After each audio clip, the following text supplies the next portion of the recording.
Dear all,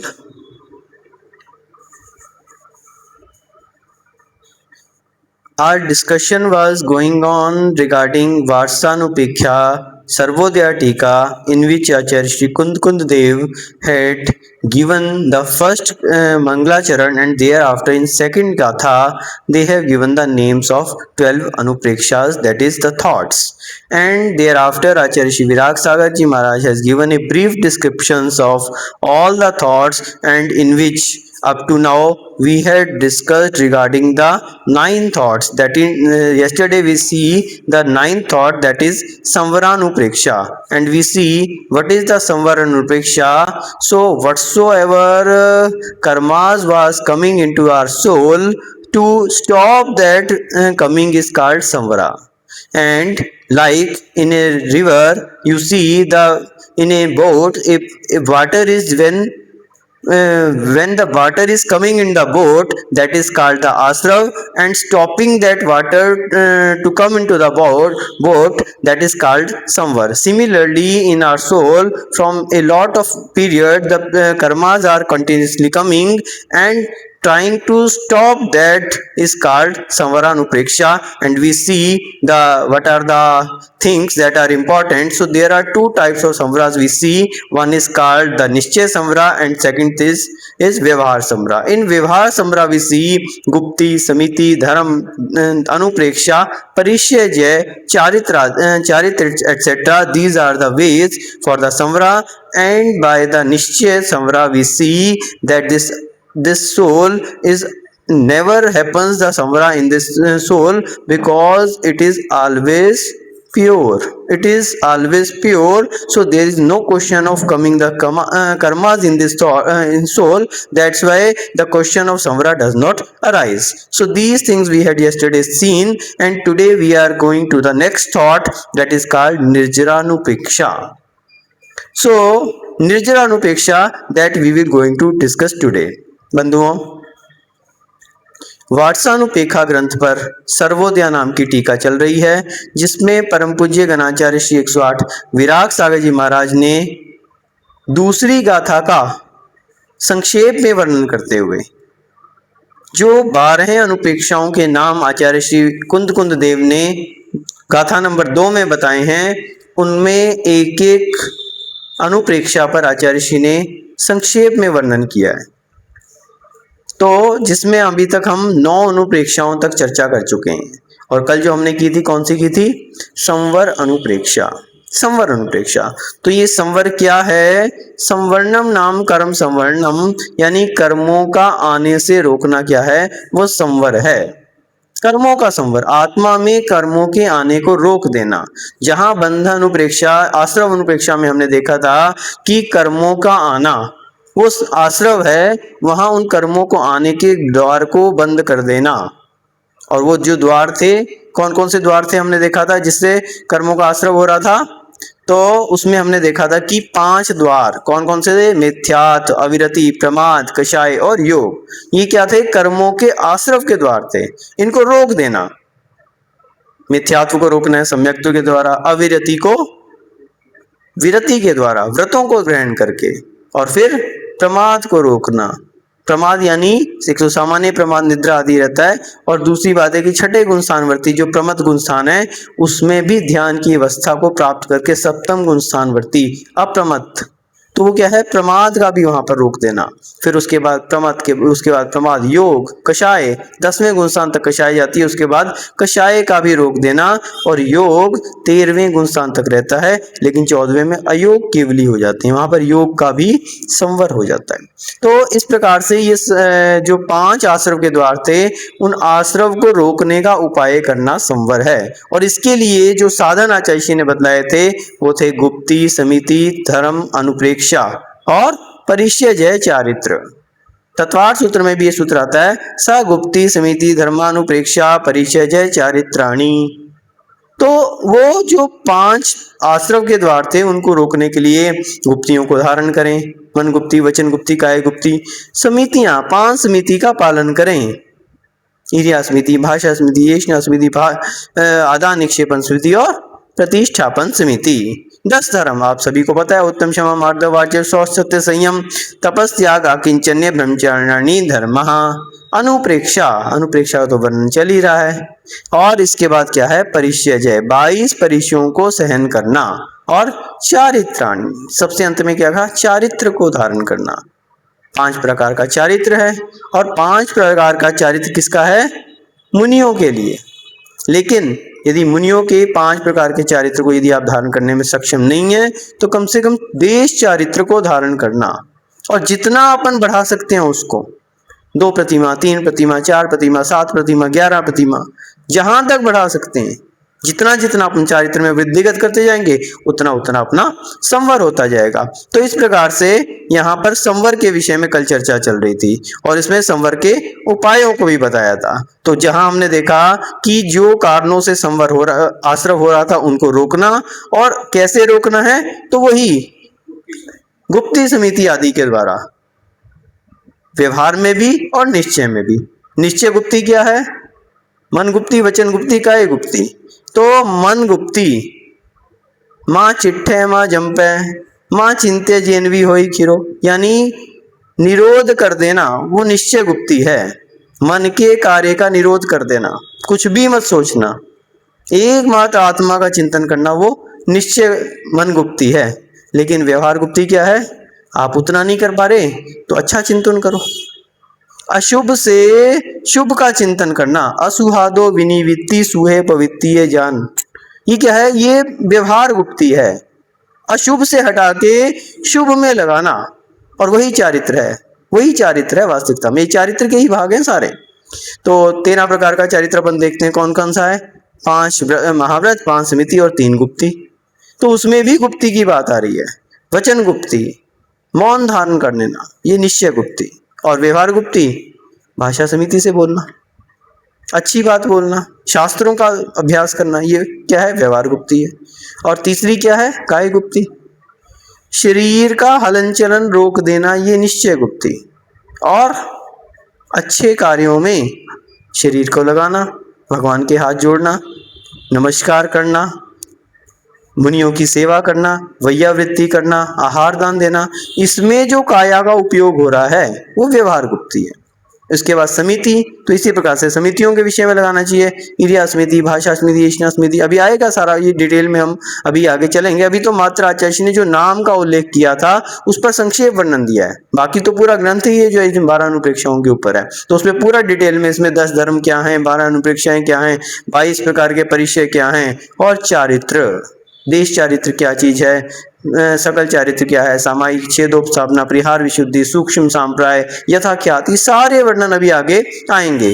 तो कुल मिला के कहने का यह तात्पर्य यह है कि संवर का अर्थ है कि बुरे कामों से छोड़कर अच्छे कामों में अपने मन वचन काया को लगाना, वो क्या है, संवर है। संवर जो कि मुख्यतः चारित्र की प्रधानता से है।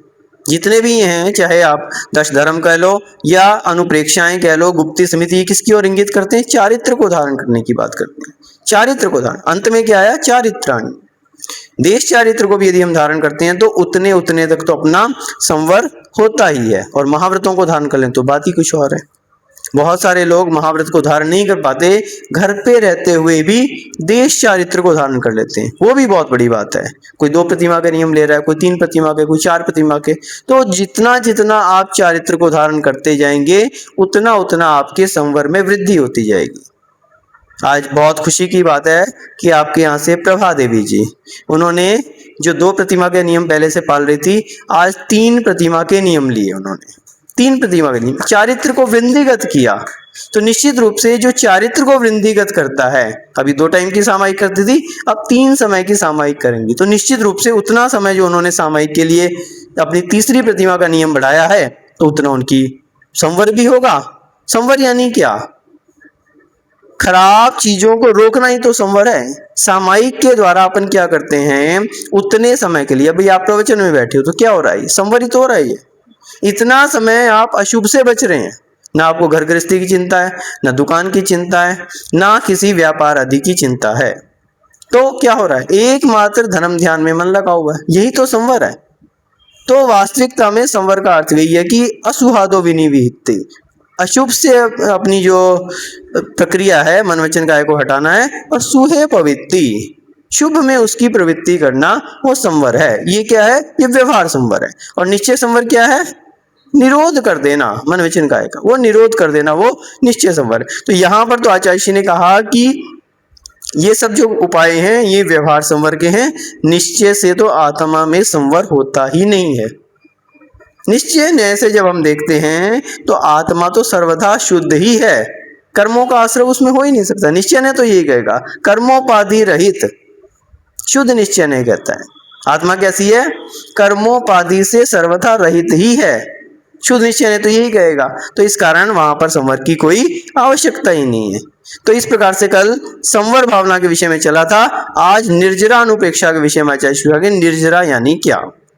तो निर्जरा के विषय में आचार्य विराट सागर जी महाराज ने इसकी टीका में कहा, निर्जरानुपेक्षा नामनी दशमी अनुप्रेक्षा, 10 नंबर की जो ये निर्जरा नाम की अनुप्रेक्षा है। और इसमें कर्म निर्जराया स्वरूप स्वभावादि भावन में निर्जरानुपेक्षा, बोले कि निर्जरानुपेक्षा यानी क्या? कर्म निर्जराया, कर्म की निर्जरा के लिए तृतीय का उपयोग है। तो कर्म निर्जराया स्वरूप स्वभावादि, कर्म की निर्जरा का स्वरूप और स्वभाव आदि का भावना, इतना ही निर्जरानुप्रेक्षा है। भावना मेव, भावनाम एव, भावना ही जो है वो निर्जरा है। किस चीज की भावना? कर्म की निर्जरा का स्वरूप और उसका स्वभाव। कर्म की निर्जरा कैसे होती है, उसका क्या स्वरूप है, उसका क्या स्वभाव है, इन सभी बातों की भावना भाना। अनुप्रेक्षा का अर्थ क्या है? भावना। और भावना यानी जिसे बार बार भाया जाए वो क्या कहलाती है? भावना। बार बार भाना चाहिए, एक बार भा लिया उतने से प्राप्त नहीं है, बार बार जिसे भाया जाए वो भावना कहलाती है। तो किस विषय में? बोले कर्मों की निर्जरा का क्या स्वरूप है, क्या उसका स्वभाव है, बस यही चिंतवन जो है वो भावना जो है वो निर्जरानुप्रेक्षा है। कर्म विपाको वेदना व नाम निर्जरा, कर्म का विपाक, विपाक किसे कहते हैं? फल। जो हम कर्म कर रहे हैं इसका हमें क्या फल प्राप्त होगा? अच्छा कर्म करेंगे तो निश्चित रूप से अच्छा फल प्राप्त होगा, और खराब कर्म करेंगे तो खराब ही फल मिलेगा। अगर आप बबूल का बीज बोओगे तो क्या मिलेगा? आम मिलेंगे क्या? नहीं मिल सकते, बबूल ही मिलेगा, कांटे ही मिलेंगे, और आम का बीज बोओगे तो आम ही प्राप्त होगा। तो जैसा आप कर्म करोगे वैसा ही आपको फल मिलेगा। ये क्या है? कर्म विपाक। वेदना वा अथवा वेदना, जो भी हम वेदना पीड़ा सह रहे हैं, या यूं कहें कि जो भी हम वेदन कर रहे हैं, चाहे वो साता वेदनी हो चाहे वो असाता वेदनी हो, अच्छा हो अथवा खराब हो, वो सब क्या है? कर्म का ही विपाक है। हमने अच्छा काम किया था, साता वेदनी का हमारे लिए बंद हो गया और वही हमारे लिए उदय में आ रहा है। और दूसरा हमने खराब काम किया तो साता वेदनी का उदय आ गया, अशुभ प्रवृत्तियों का उदय आ गया। तो जो वेदना है इसी का नाम क्या है? निर्जरा है, यही भावना। सा द्विविधा। अब निर्जरा कितने प्रकार की होती है? 2 प्रकार की। कौन कौन सी? अबुद्धि पूर्वा कुशल मूला च। एक क्या है?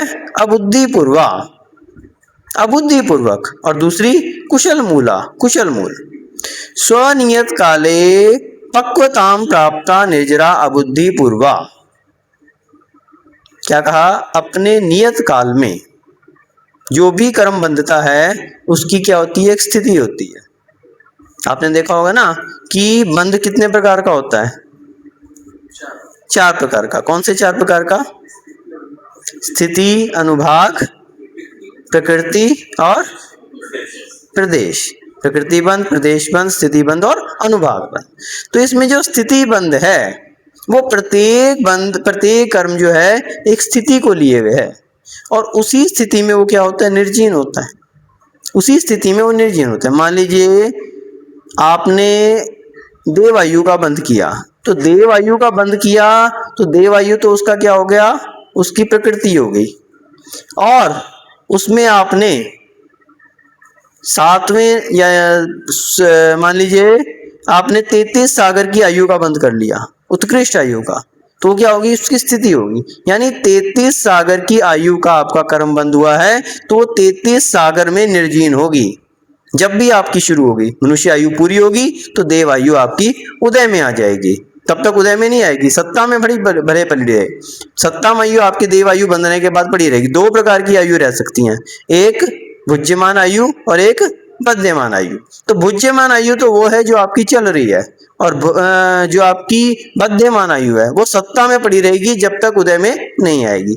एक आयु पूरी होगी तो दूसरी आपकी उदय में आ जाएगी, तो वो हो जाएगी। तो वहां से लेकर यानी गर्भ में आने से लेकर और जब तक की उसकी स्थिति है, अथवा देवों की अगर स्थिति है तो गर्भ का तो कोई प्रश्न ही नहीं है, तो वहां पर जैसे ही आपकी देवायु शुरू हुई 33 सागर की स्थिति को लिए हुए 33 सागर में वो आपकी आयु कर्म जो है वो निर्जीन होगा। ठीक है ना।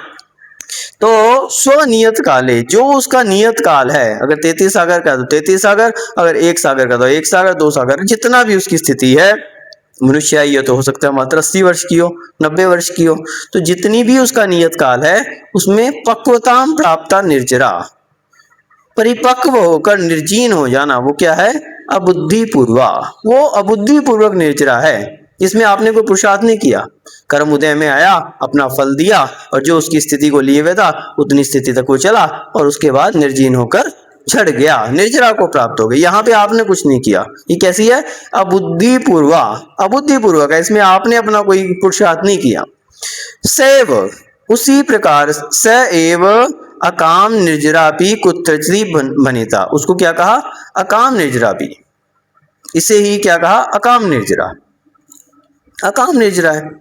कुशल मूला तु परिचय जय तपहा प्रवृत्ति भी रूपई व्रतधारी मुनि श्रावक प्रवृत्ति भी क्रियामाना निर्जरा। अब दूसरी की बात करें, कुशल मूला, दूसरी कौन सी है, कुशल मूला, नाम से ही पता लग रहा है कि जो कुशल मूल है, जिसका कार्य क्या है, कुशलता से, जिसका मूल क्या है, कुशलता है, जिसमें कुछ पुरुषार्थ की आवश्यकता है, वो क्या है, परिचय जय तप प्रवृत्ति भी रूपाए, परिचय जय करना, 22 परिचयों को सहन करना, तप 12 प्रकार के तपों को तपना, प्रवृत्ति भी, आदि, प्रवृत्ति यानी आदि, तो ऐसे सारी जो चीजें कल हमने पढ़ी थी, गुप्ती का पालन करना, समिति का पालन करना, तपों को धारण करना, ये सब क्या है, ये निर्जरा के हेतु हैं। सगुप्ती समिति धर्मानुपेक्षा परिचय चारित्राणी तपसा निर्जरा च, तो तप से क्या होती है, निर्जरा भी होती है और संवर भी होता है। तो यहाँ पर बताया कि परिचयों को सहन करना, 12 प्रकार के तपों को धारण करना इत्यादि जो रूप है, व्रतधारी मुनि श्रावक वृत्ति भी क्रिया माना निर्जरा, जो व्रतधारी मुनियों के द्वारा, कौन करता है परिचय जय, मुनि और श्रावक, ऐसा नहीं है कि श्रावक जो है वो तप नहीं करते, श्रावक श्रावकोचित तप करते हैं और मुनि मुनियों के हिसाब से तप करते हैं, तप दोनों करते हैं, लेकिन अंतर क्या रहता है कि वो अपने हिसाब से तप करते हैं, वो अपने हिसाब से करते हैं। तो व्रतधारी भी, व्रतों को धारण करने वाले, महाव्रत भी हो सकते हैं, अनुव्रत भी हो सकते हैं। श्रावक भी जो है 12 व्रतों का पालन करते हैं, 5 अनुव्रत, 3 गुण व्रत और 4 शिक्षा व्रत, तो वो भी व्रतधारी हैं। तो यहाँ पे दोनों की बात कही, मुनि श्रावक प्रवृत्ति भी, मुनि और श्रावक और प्रवृत्ति भी यानी इत्यादि, मुनि श्रावक प्रवृत्ति भी का अर्थ है मुनि के साथ आरिका और श्रावक के साथ श्राविका, आदि से वो दोनों को भी सम्मिलित कर लेना चाहिए। तो सीधी बात होगी, मुनि, आरिका, श्रावक, श्राविका, इनके द्वारा क्रिया माना निर्जरा, इनके द्वारा जो की जा रही है वो जो निर्जरा है वो क्या है, कुशल मूला। कौन सी है वो, कुशल मूला। तो दूसरी जो निर्जरा है वो कौन सी है, कुशल मूला। एक तो सामान्य जन के द्वारा बिना किसी पुरुषार्थ की हो रही थी, वो तो क्या थी आपकी, बिना पुरुषार्थ के, अबुद्धि पूर्वा, वो अबुद्धि पूर्वा निर्जरा थी। और यहाँ पर क्या कही, कुशल मूला। कुशल मूला क्या है, जो मुनि आदि का श्रावक श्राविका के द्वारा, परिचय जय के द्वारा, तपों आदि के द्वारा जो निर्जरा की जा रही है वो है कुशल मूला।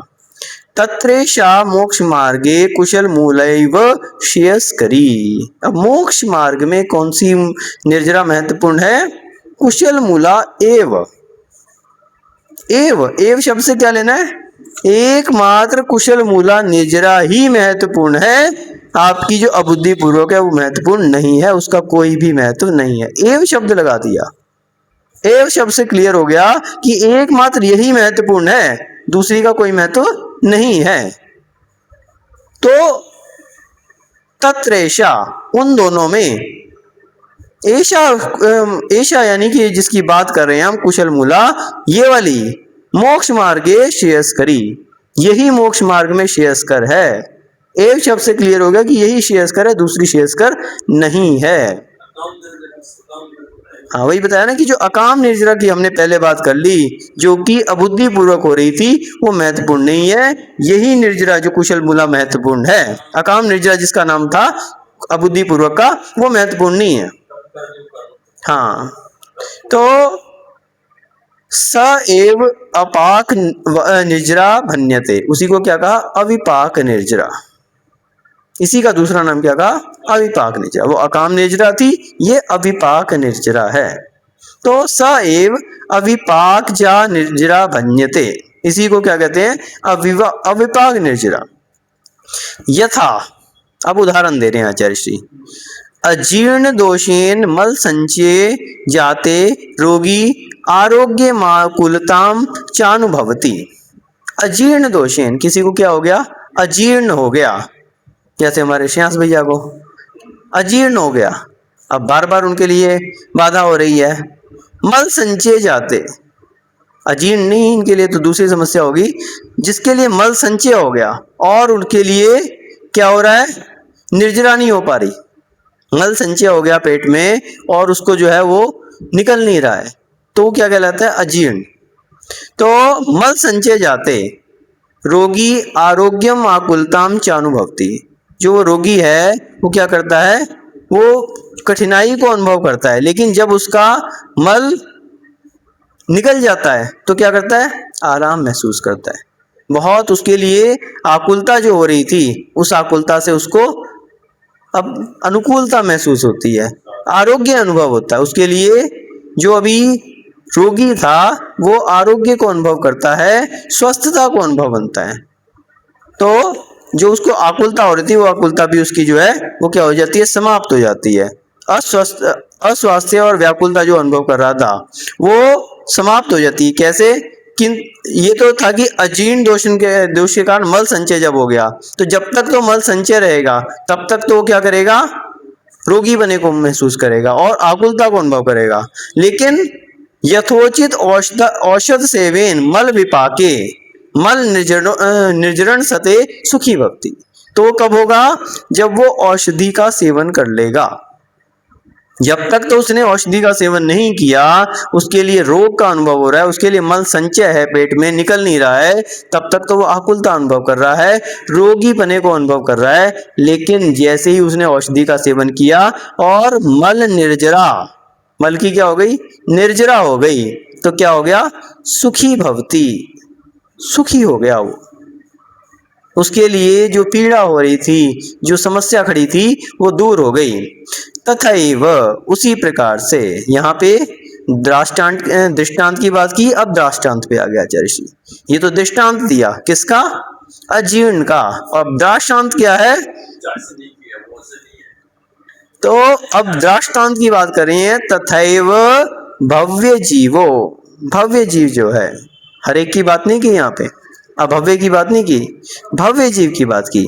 तो भव्य जीवो मिथ्यात्वादि जनित कर्म संचय सती दुखम अनुभवती, किंतु परम औषधे रूप जिन वचनम यदा सा सेवते तपानुष्ठान च करोति तेन तस्य कर्म मल निर्चरणम भवति। कितनी अच्छी बात कही आचार्य श्री ने, कि जैसे एक व्यक्ति जो जिसको अजीर्ण हो गया था, कष्ट का अनुभव हो रहा था, तो औषधि का सेवन करके क्या हो गया? उसका मल निर्जरा को प्राप्त हो गया। उसी प्रकार से एक भव्य व्यक्ति जो है, भव्य प्राणी, जिसके ऊपर ये मिथ्यात्व, सबसे बड़ा मल क्या है?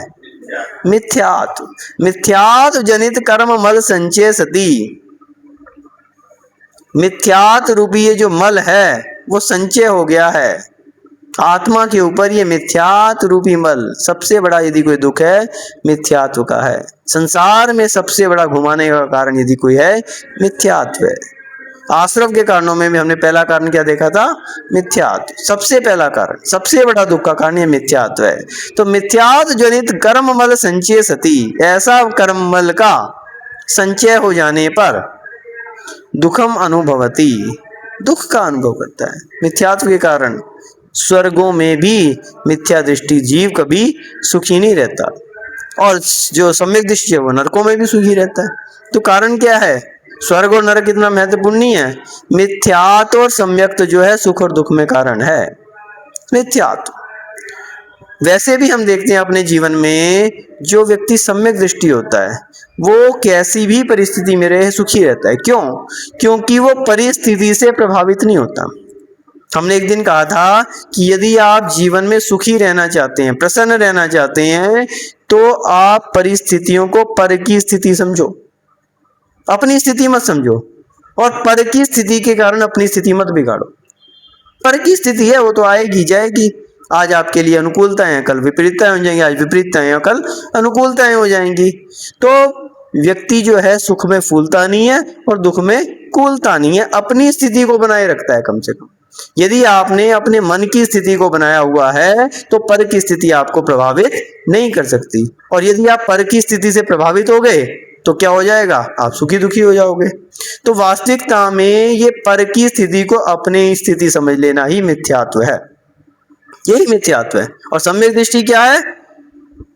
पर की स्थिति को पर की स्थिति समझता है, स्वयं की स्थिति को स्वयं की स्थिति, स्वयं में निज आत्मा को अनुभव करता है, शरीर से भी अपनी आत्मा को भिन्न मानता है, और जितनी भी स्थितियां जुड़ी हुई हैं, जितने भी दुख के कारण है, एकमात्र शरीर के कारण है। जहां शरीर से वैराग्य हो गया, भेद विज्ञान जिसको हो गया, अब वो व्यक्ति कभी दुखी नहीं रहता। मुनि महाराज हैं, पैदल विहार करते हैं, एक टाइम आहार करते हैं, उसमें भी अंतरायों का पालन करते हैं, लेकिन प्रसन्न रहते हैं। क्यों? निज में जीना जिन्होंने सीख लिया, अब उन्हें परिस्थितियों से मतलब नहीं है, सब शरीर की स्थितियां, शरीर है, शरीर का काम है, हमें क्या लेना? आत्मा तो निरंतर आनंद स्वरूपी है, इसके आनंद को कोई भंग नहीं कर सकता। तो जो इस बात को समझ लेता है, इस सम्यक रूपी अमृत को जो ग्रहण कर लेता है, निश्चित रूप से वो हमेशा सुखी रहता है। तो यहाँ वही कहा कि मिथ्यात्वादि जनित कर्मल संचय सती दुखम अनुभवन्ति, दुख का कारण क्या है? वही मिथ्यात्व है। मिथ्यात्व रूपी ये जो मल जमा हुआ है, इसके कारण क्या हो रहा है? वो दुखी हो रहा है। किंतु परम औषध रूप जिन वचन सदा या सेवते, औषधि किसे कहा? जिन वचन, जिन वचन को आचार्य ने क्या कहा? औषधि कहा, और औषधि नहीं कहा, क्या कहा? परम औषध रूप, परम औषधि कहा। बाकी औषधियां तो कैसी हैं? बाकी औषधियां तो आपके मात्र शरीर के रोग को ही दूर करती हैं, और ये तो आत्मा के रोगों को, जन्म जरा मृत्यु जैसे रोग जो आत्मा में लगे हुए हैं, उनको दूर करने वाली परम औषधि है ये। और जिसने इसका सेवन कर लिया, अब उसको दूसरी औषधियों की क्या आवश्यकता? तो इसके लिए आचार्य श्री ने क्या कहा? परम औषधि। आचार्य श्री कुंद देव ने ही गाथा नंबर 17, दर्शन प्रावृत गाथा नंबर 17 में भी यही बात कही थी, जिन वयन मोसे मिनम विशेषु विरेहनम आदिभूतम जर मरण वाहि हरणम क्षय कर्णम सब दुखानम। यही बात परम औषधि की आचार्य जी ने दंशन प्राविड गाथा नंबर 17 में भी कही है। जिन वयन मोसविनम, जिन वयन यानी ये जो प्रवचन है, आप लोग तो बैठे रहते हो अपना घरों में, अरे ये वचन जो मिल रहे हैं, जिन वचन जो जिनवानी का जिनपान मिल रहा है, ये क्या है? ये परम औषधि है, ये कोई सामान्य चीज नहीं है, ये परम औषधि है। मोसविनम विशेषु विरेहनम अद्मित भूतम, विषय सुखों का, विषय रूपी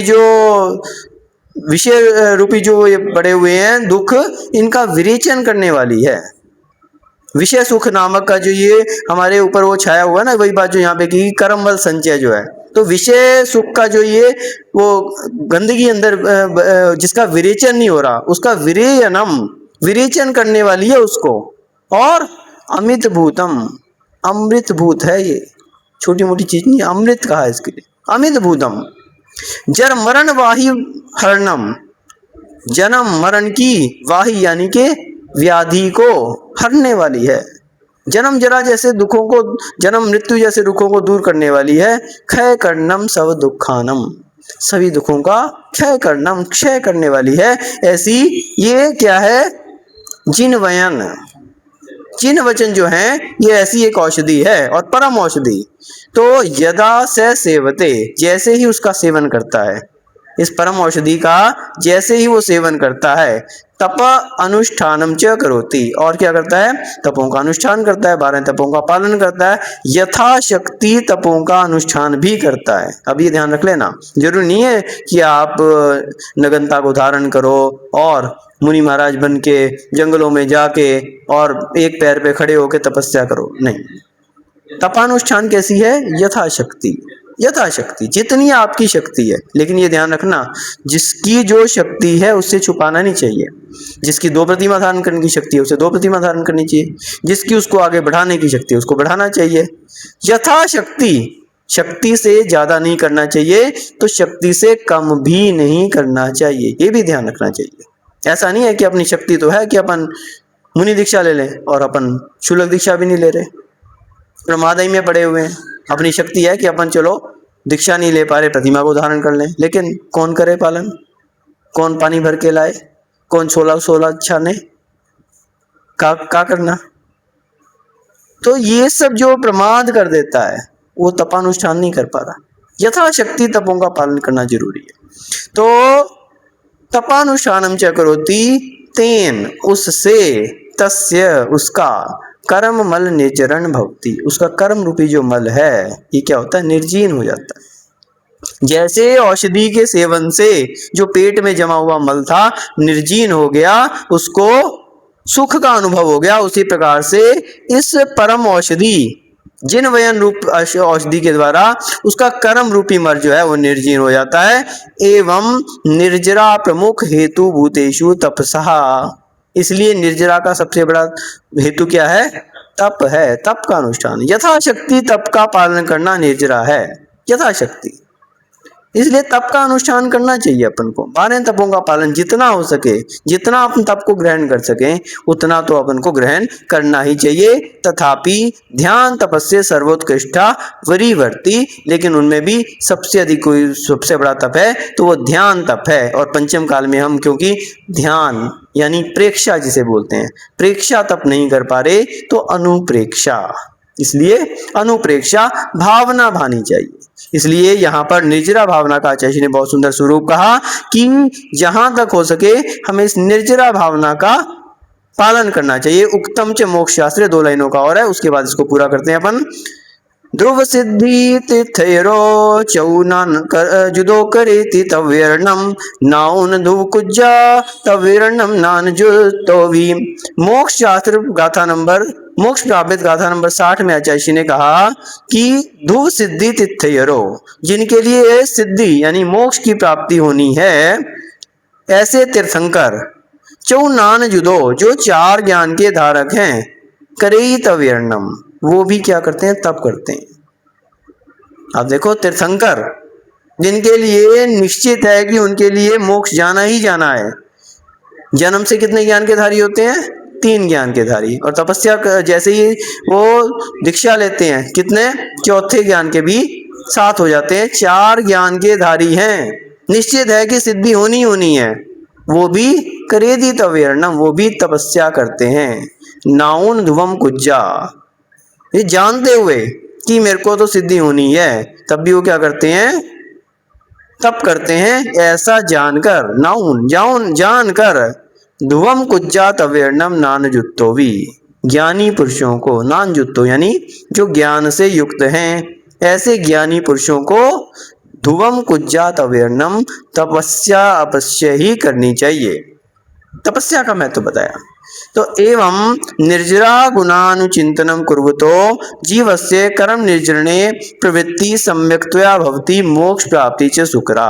इस प्रकार निर्जरा के गुणों का चिंतन करने से, या यूं कहें कि निर्जरा अनुप्रेक्षा का चिंतन करने से, जीवस्य कर्म निर्जरणे प्रवृत्ति, जीव की क्या हो जाती है, निर्जरा में प्रवृत्ति हो जाती है, निर्जरा में उद्योग होने लगता है, उसका उद्यम होने लगता है अपने कर्मों की। और कौन सी निर्जरा, कौन सी निर्जरा, दो प्रकार की निर्जरा थी ना, एक तो थी अबुद्धिपूर्वक और एक थी कुशल मूला, कुशल मूला। तो ये जो तपस्या के द्वारा की है ये कौन सी निर्जरा हो रही है, कुशल मूला। तो उस निर्जरा में क्या हो जाता है, उसकी प्रवृत्ति, उसकी प्रवृत्ति हो जाती है सम्यक्तया, सही प्रकार से उसकी प्रवृत्ति होती है। मोक्ष प्राप्ति च सुकरा, मोक्ष की प्राप्ति भी सरल हो जाती है। इसलिए हमें अपने जीवन में निर्जरा भावना को बार बार भाते हुए और तपस्या में अपना उद्योग लगाना चाहिए और तपस्या करके निर्जरा करते हुए एक दिन मोक्ष की भी प्राप्ति करनी चाहिए। ओम नमः सिद्धेभ्यः।